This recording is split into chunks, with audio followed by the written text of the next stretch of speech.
Perawat ini kebingungan. Anak yang terlahir sungguh jelek. Kepalanya penuh bulu.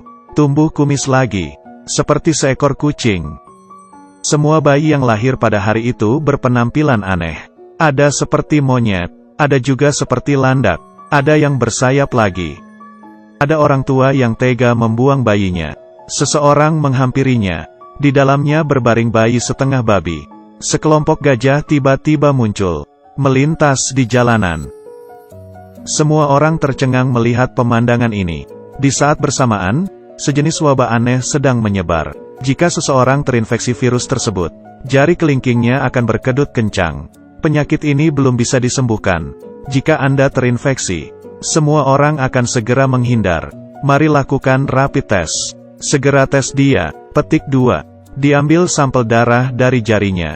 Jika warna reagen berubah menjadi ungu, maka tidak akan yang bisa menyelamatkannya. Kemudian orang itu akan diikat. Tolong, petik 2. Lalu menyalakan api.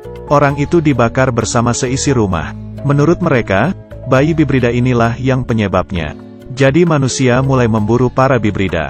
Pria malang ini mempunyai seorang putra yang imut, namun terlahir dengan tanduk rusa. Jika tidak pergi, putranya pasti akan diburu. Jadi pria memilih untuk menetap di dalam hutan terpencil. Pria menetapkan ribuan aturan untuk putranya.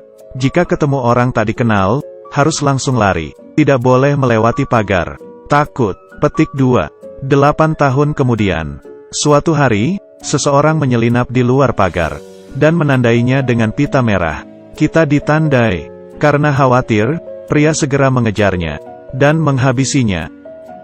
Namun dirinya terinfeksi oleh virus. Sebelum meninggal, pria memberinya foto. Bocah pun baru tahu bahwa wanita dalam foto ini adalah ibu kandungnya. Ayah. Petik 2. Pria pun tewas meninggalkan bocah sendirian. Bocah membuat orangan jerami. Berbicara sendiri setiap hari. Akhirnya rasa kesepian mulai melandanya. Dia menyalakan jerami. Lalu membuang mainan jahitan ayahnya ke dalam bara api. Siapa tahu bahwa gepulan asap ini akan mendatangkan malapetaka.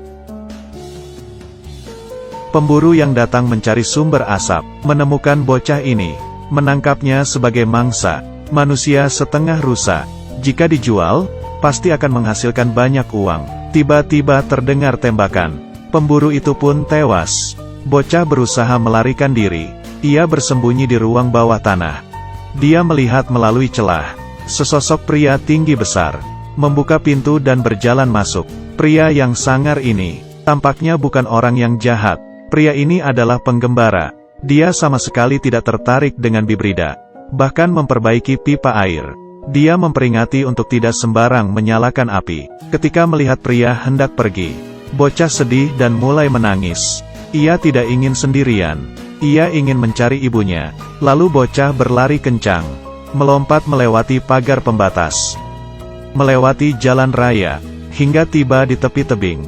Jepret, bawa aku pergi. Petik 2. Pria enggan membawanya. Menyuruhnya segera pergi. Namun bocah berhasil menemukannya lagi. Setelah mencium aroma makanannya, esok harinya, pria marah besar. Bocah menghabiskan makanannya.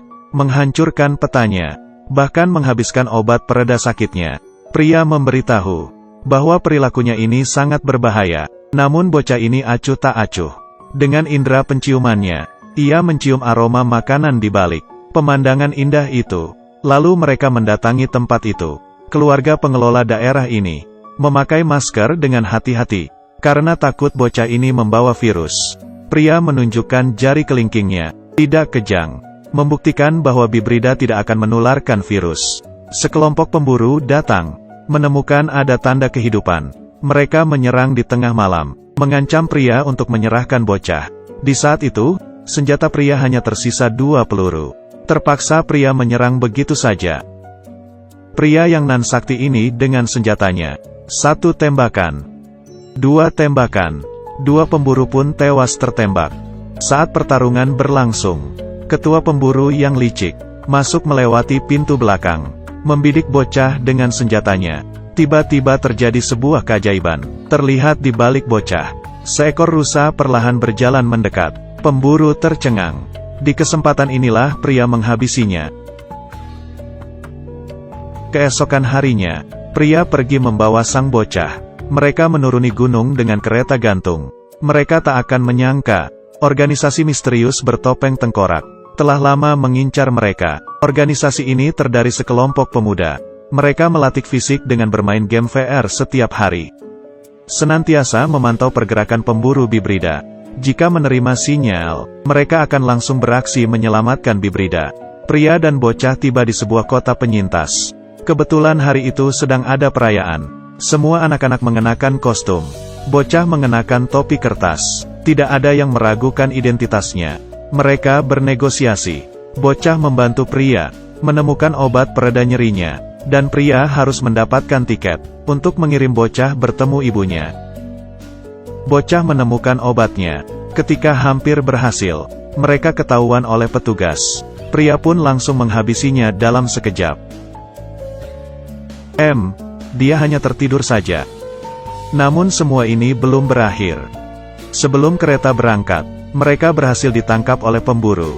Mata mereka ditutup, diikat di belakang kuda, berjalan di tengah hutan rimba. Tiba-tiba sebuah panah tajam melesat. Para pemburu tewas terbunuh satu persatu. Klan Tengkoraklah yang menyelamatkan mereka. Cerita hari ini berakhir di sini dulu. Serial drama fantasi berjudul Kurang dari Sweet Tooth lebih besar dari. Petualangan mereka selanjutnya akan lebih seru. Jika suka video ini, mohon like dan subscribe. Terima kasih sudah menonton videonya. Sampai jumpa di video selanjutnya.